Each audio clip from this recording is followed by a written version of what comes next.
Good morning students. हम chapter 4 पढ़ रहे थे। हमारा chapter 4 introduction to problem solving. हम देख रहे हैं किस तरह से हमारे एल्गोरिथम में हमारे स्यूडोकोड और प्रोजेक्ट किस तरह से लिखना चाहता है।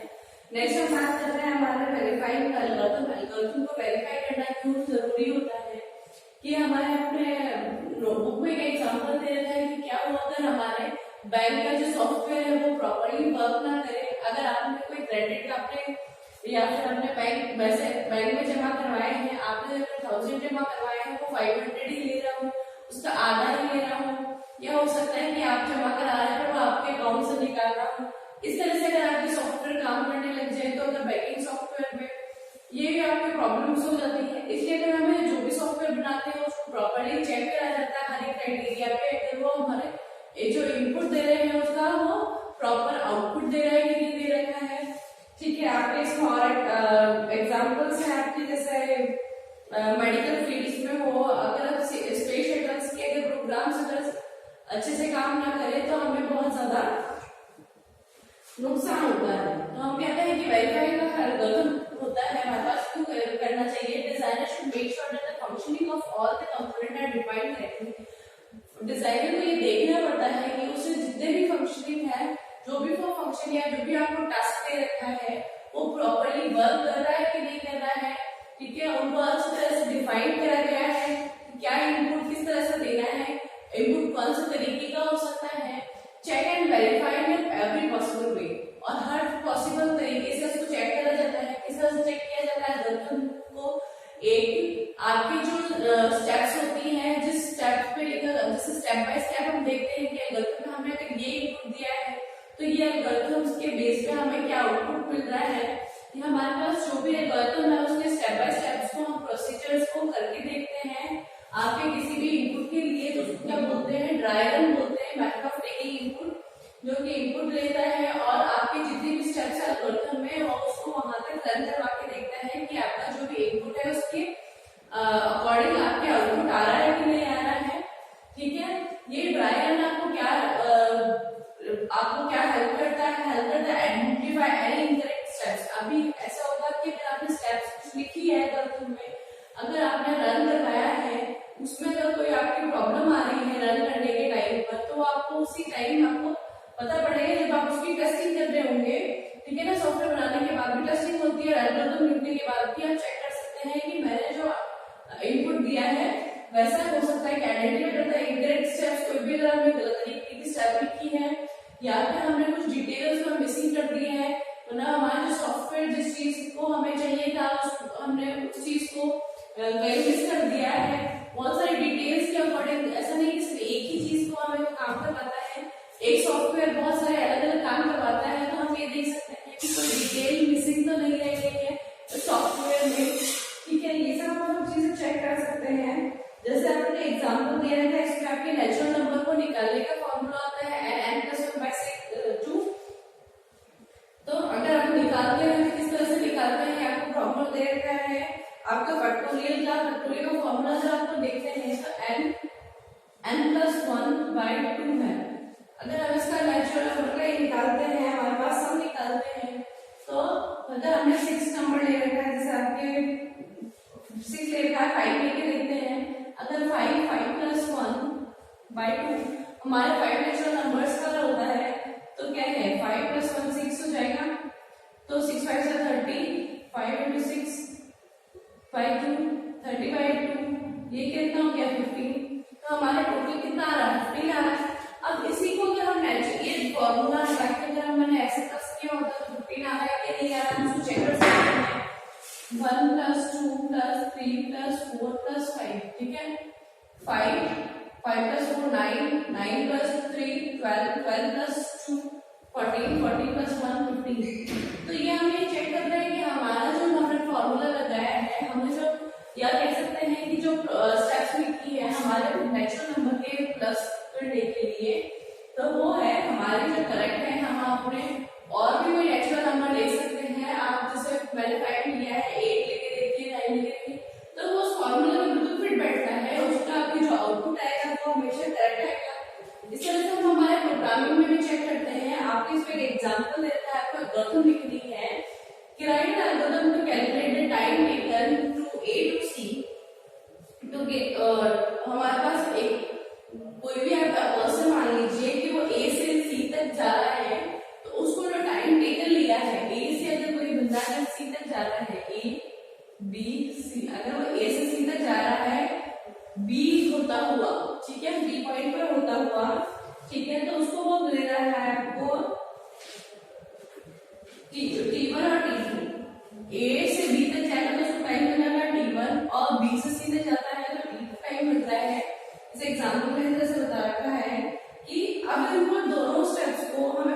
टाइम निकालना है कि कितना टाइम हमें यहाँ पे पहुंचने में लगेगा ए से सी तक।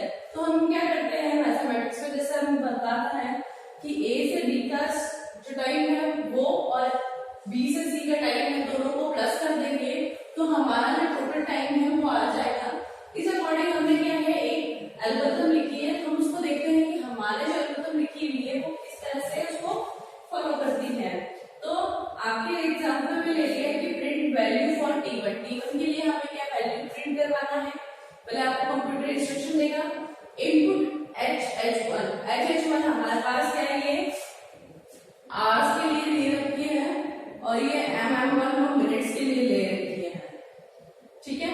तो मैंने शॉर्ट में लिखा है आवर्स के लिए h1, ठीक है, और इनपुट मिनट। तो आपकी जो भी आगे टाइम होता है वो आवर्स और मिनट्स में काउंट होता है। तो ये मान लीजिए कि 2 आवर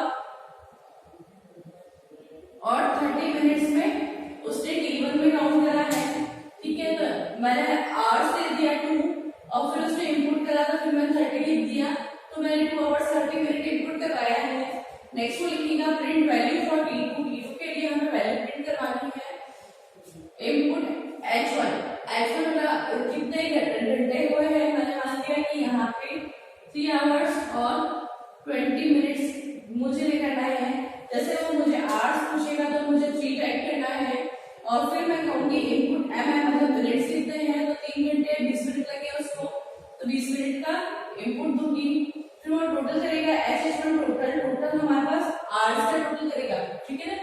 मैंने ये फॉर्मूला लगाया हमारा ये, ठीक है, ये तो हमने इनपुट लिया। अब हमने जो लॉजिक लगाया है किस तरह से हम प्लस करेंगे, तो ये करेंगे total is equals to h1 plus h2 मतलब t1 प्लस t2 का ये दोनों आवर्स वाला है, तो 2 प्लस 3 कितना हो जाएगा, 2 प्लस 3 करा, तो यहाँ पे क्या आएगा, ये वाली स्टेप्स का आएगा हमारे पास 2 प्लस 3, ये 5 आएगा, ठीक है। नेक्स्ट हम देखो मिनट वाला, मिनट का टोटल करना है तो m1 m2, तो ये वाला मिनट प्लस ये वाला मिनट हो गया, क्या आएगा 30 प्लस 20, तो टोटल कितना हुआ है 50 मिनट्स। तो 5 आवर्स 50 मिनट्स हमें क्या हो, क्या लिखेगा, प्रिंट करेगा टोटल आवर्स, तो 5 प्रिंट करेगा 5 और फिर मिनट प्रिंट करेगा 50, 50 मिनट्स लगे, 5 आवर्स एंड 50 मिनट्स लगे। क्या वो अगर यही एग्जाम्पल हमारे पास इस तरह से दिया हो कि ये 2 आवर्स 30 मिनट्स है और मैं इनपुट यहाँ पे देना चाहती हूँ,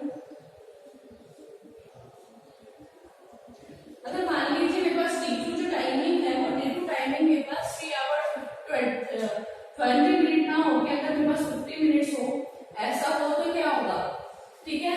वैसा ही इनपुट देंगे तो क्या करेगा, पहले तो वो टोटल आवर्स को प्लस करेगा तो क्या आएगा 3 प्लस 2 5, ठीक है। फिर वो मिनट्स को प्लस करेगा, मिनट को टोटल करेगा m1 m2, ये वाला मिनट और ये वाला मिनट टोटल करेगा तो क्या है 30 और ये क्या है 50 है, तो 30 प्लस 50 कितना हुआ 80, जो कि हमारे टाइम के अकॉर्डिंग हमारे गलत है, क्योंकि हमारा टाइम कहाँ तक रहता है, जैसे हमारे पास 60 आता है तो 60 से क्या हमारे पास 8, ये 6 आवर्स चेंज हो जाएगा। पर यहाँ पे वो 80 ले रहा है तो हमारे पास 5 आवर्स और 59 5 आवर्स और 59 मिनट्स के लिए तो आपके करेक्ट होता है, उसके ऊपर आता है। तो आपको ये वाला जो आपने जो प्रोग्राम लिखा है जो आपने वो क्या होता है, उसको प्रॉपर इनपुट नहीं देता है, तो हम उसके लिए क्या इसमें मॉडिफाई करना है। तो मॉडिफाई किस तरह से किया है, इस तरह से करा हुआ है, ठीक है। वही इनपुट दिया है print value for t1 t2, input दे दिया है 8 t1 के लिए, फिर t2 के लिए इनपुट दिया है, तो यहाँ आवर्स प्लस किया है m1 h2, तो मतलब 2 प्लस 3 ये 5 आ गया, ठीक है। यहाँ m1 और m2 है, तो यहाँ 30 प्लस 50 कितना आ गया, यहाँ 80 आ गया है। अब हम उसने एक कंडीशन लगाई है कि if m total greater than 60 अगर और इक्वल्स टू, अगर हमारा ये m वाली जो टर्म है m टोटल जो है अगर हमारा 60 से ग्रेटर और 60 हो, ठीक है, देन क्या करना है उसको m टोटल h टोटल में क्या +1 करना है। जैसे +1 करूंगी मैं इसको, देखो h1 टोटल है हमारे पास, h1 टोटल क्या आएगा 5 आएगा, +1 करूंगी तो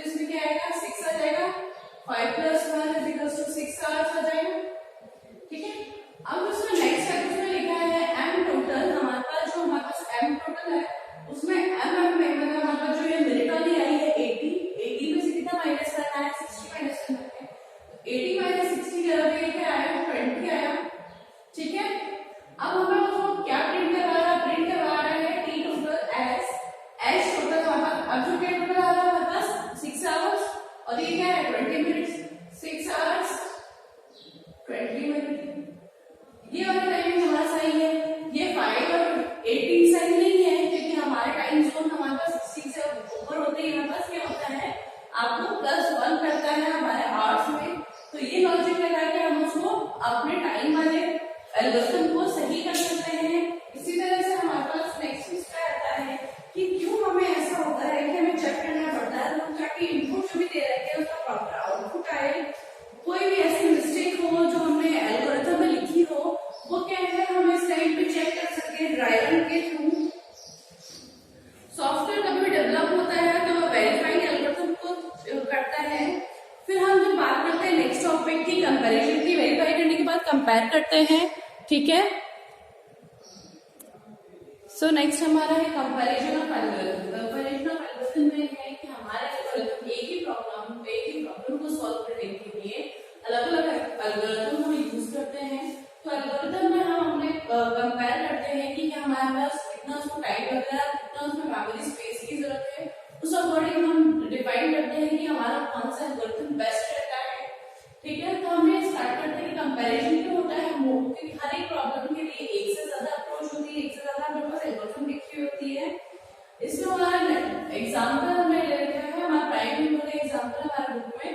प्राइम नंबर निकालने के लिए हमारे पास 4 अप्रोच है, 4 अप्रोच में कौन सी बेस्ट है, ठीक है। Starting division to divide number dividend. हमारे पास अगर हमारे पास जो भी नंबर है, मान लीजिए हम कोई नंबर लिया है, जो डिविडेंड है हमने जो नंबर लिया है 8 लिया है, ठीक है। तो हम उसको कहां से कहां तक डिवाइड करेंगे ताकि पता पड़े कि वो प्राइम नंबर है कि नहीं है।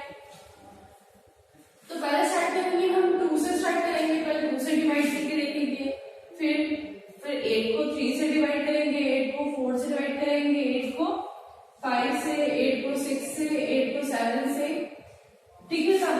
वहां तक डिवाइड करेंगे जहां तक कि हमारा जो डिविडेंड है, हमने जो नंबर हमने जो इंसर्ट करवाया है वो हमारे डिविजन से छोटा हो तब तक, ठीक है। 7 यहाँ तक अगर डिनोमिनेटर में 8 आ जाता है उससे पहले तक, तो हमें 2 से लेके 7 तक डिवाइड करके देखना पड़ेगा कि जो नंबर हमने दिया है वो उससे डिवाइड होता है कि नहीं है। अगर डिवाइड होता है इसका मतलब प्राइम नंबर नहीं है, और अगर डिवाइड नहीं होता है तो वो प्राइम नंबर है।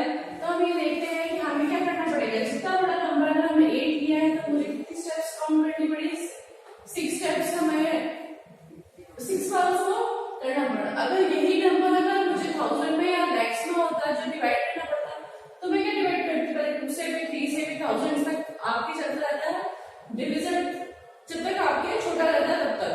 तो हमें बहुत सारी कैलकुलेशन करनी पड़ेगी, बहुत कॉम्प्लेक्स हो जाता है। यहाँ पे क्या टाइम बहुत कंज्यूम होगा, जितना ज्यादा बड़ा नंबर है उतना टाइम उसको लगेगा, ठीक है। नेक्स्ट हमारे पास only test up to half of given number.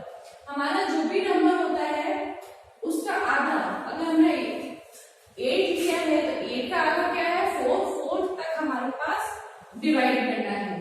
तो इसमें क्या होगा कि हमें जहां तक है इसका हाफ होता है वहां तक ही डिवाइड होगा, क्योंकि वहीं तक आपके डिवाइड हो सकता है, उसके बाद नहीं होता है आपके प्राइम नंबर के लिए।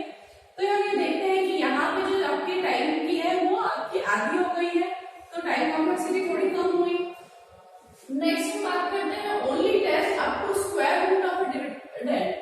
जब तक कि हमारे जो स्क्वायर रूट निकालते हैं 8 का स्क्वायर रूट निकालना, मैं 16 बोलती हूँ, अगर मैं 16 कहती हूँ, 16 अगर हमारा नंबर है तो मैं ये कहती हूँ कि इसका जो स्क्वायर रूट है 16 का स्क्वायर रूट हमारे पास 4 है, तो हमें 4 तक करना है। अगर हमें फर्स्ट वाले अप्रोच को करूँ तो मैं 15 लेस देन 15 तक मुझे डिवाइड करना पड़ेगा। सेकेंड अप्रोच अगर मैं लेती हूँ क्या मुझे 8 तक डिवाइड करना पड़ेगा, क्योंकि 16 का आधा 8 होता है। अगर मैं वही चीज अगर मैं यहाँ पर करूँ कि मुझे क्या स्क्वायर रूट निकालना है, स्क्वायर रूट निकालना 4, तो मुझे जो 16 है सिर्फ 4 टाइम 2 से डिवाइड करती, 3 से डिवाइड करती और 4 से डिवाइड करती। तो ये हमारे पास क्या है, इसके अंदर हमारे पास और भी छोटा हो गया हमारे प्रोग्राम में, या फिर इतना रन नहीं लेना पड़ेगा, तो टाइम ज्यादा कंज्यूमिंग नहीं होगा, ठीक है। नेक्स्ट हमारी अप्रोच है given prior list of prime number. जितने भी प्राइम नंबर्स है 100 तक हमारे पास, उन सबकी लिस्ट पहले से कंप्यूटर को बता दी जाए, और फिर उस लिस्ट के अंदर से जितने भी नंबर है उन सब से इस नंबर को डिवाइड किया जाए। इससे हमारे क्या है मेमोरी स्पेस में क्या टाइम में क्या है कमी आ जाएगी, क्योंकि सिर्फ वही नंबर चेक करेगा जो हमारे लिस्ट में प्राइम नंबर या लिस्ट में है, कि अगर वो डिवाइड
ठीक है। नेक्स्ट हमारा पार्ट है कोडिंग का पार्ट। कोडिंग करते हैं जब हमारे पास एल्गोरिथम को हमने पहले तो लिख लिया, फिर उसको कंपेयर कर लिया, उसको चेक कर लिया, वेरीफाई कर लिया कि मेरी एल्गोरिथम सही है, कंपैरिजन किया कि हमें कौन सी एल्गोरिथम बेस्ट रहेगी, और उस एल्गोरिथम में जो हमने सिलेक्ट करी एल्गोरिथम, उस एल्गोरिथम पे बेस्ड हमें कोडिंग लिखनी है।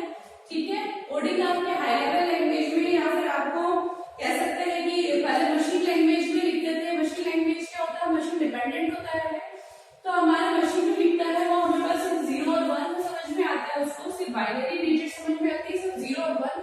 तो पहले जो कोडिंग होती थी हमारे पास, जो कॉम्प्लेक्स होती थी मशीन लैंग्वेज में, मशीन कोडिंग होती थी 0 और 1, उसको ह्यूमन जो है बहुत ही डिफिकल्टी परफॉर्म करता था।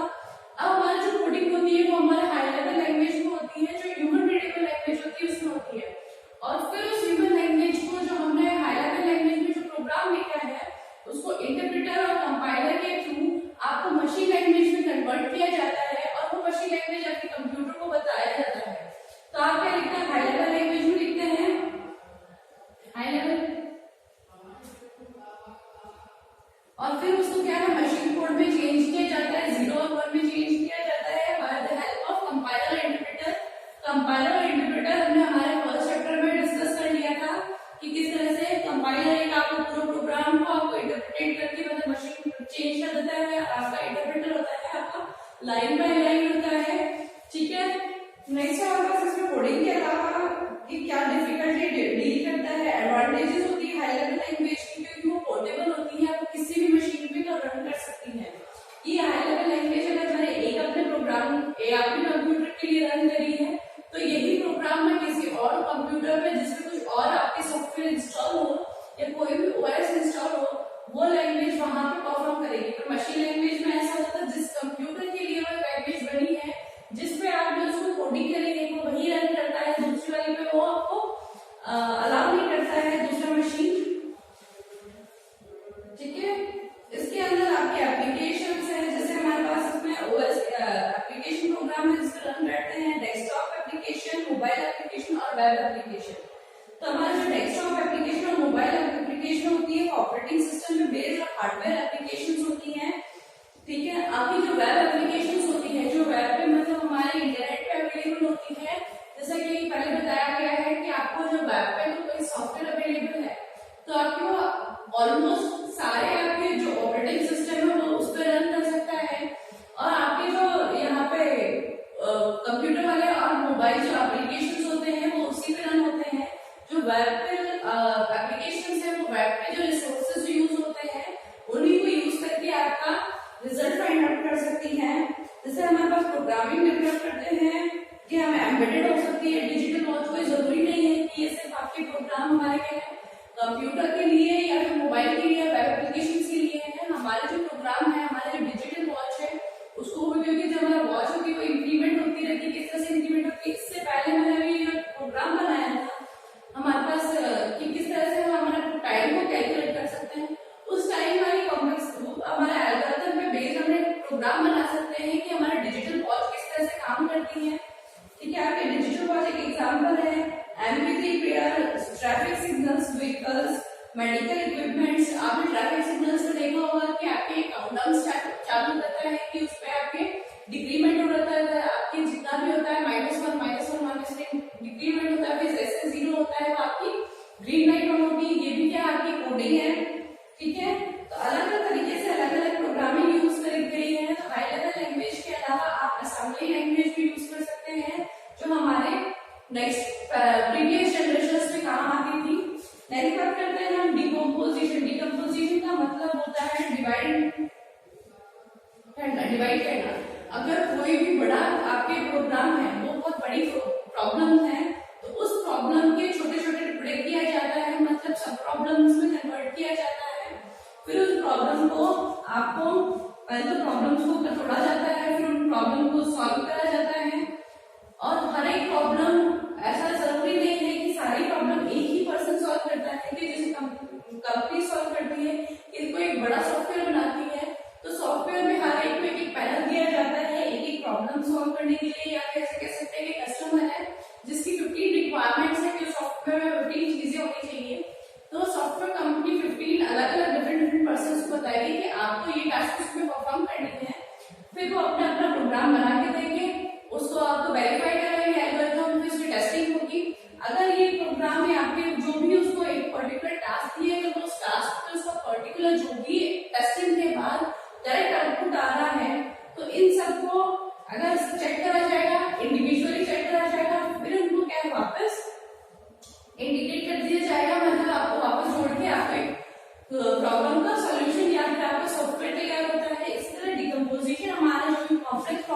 होती है उसको यूज कर तोड़ के हमारे कॉम्प्लेक्स प्रॉब्लम को सब प्रॉब्लम के अंदर हमारे पास चेंजेस किया जाता है। जैसे हमारे पास बिल्डिंग ट्रेन के बारे में, ट्रेन की इंफॉर्मेशन किस तरह से होती है, फिर ट्रेन की अलग अलग इंफॉर्मेशन है कि कौन सी ट्रेन हमें कहाँ जाना है, मतलब कि कौन सी डेस्टिनेशन पे जाना है, फिर उससे रिलेटेड आपको बहुत सारी ट्रेन आती है, फिर कौन सी ट्रेन से हमें किस टाइम पे जाना है, फिर उसके लिए अलग अलग एल्गोरिथम है, फिर उस टाइम पे हमारे पास अगर 3-4 ट्रेन होगी तो हमें कौन सी स्लीपर चाहिए है, आपकी जनरल चाहिए है, तो ये आपको अपने उस पे अलग अलग कोडिंग के अलग अलग एल्गोरिथम यूज करके हमारे पास कंप्लीट सॉल्यूशन यूज करते हैं। जब हमारे प्रॉब्लम सॉल्व हो जाती है तो उसको यूज करके हम अपने जितना भी कॉम्प्लेक्स प्रोग्राम होता है उसको सॉल्व कर सकते हैं। छोटे छोटे टुकड़ों में तोड़ के कॉम्प्लेक्स प्रोग्राम को इजीली सॉल्व करा जा सकता है, जिसे हम डीकंपोजिशन टेक्निक कहते हैं। इसी के साथ हमारा चैप्टर कंप्लीट होता है डीकंपोजिशन के साथ। Thank you.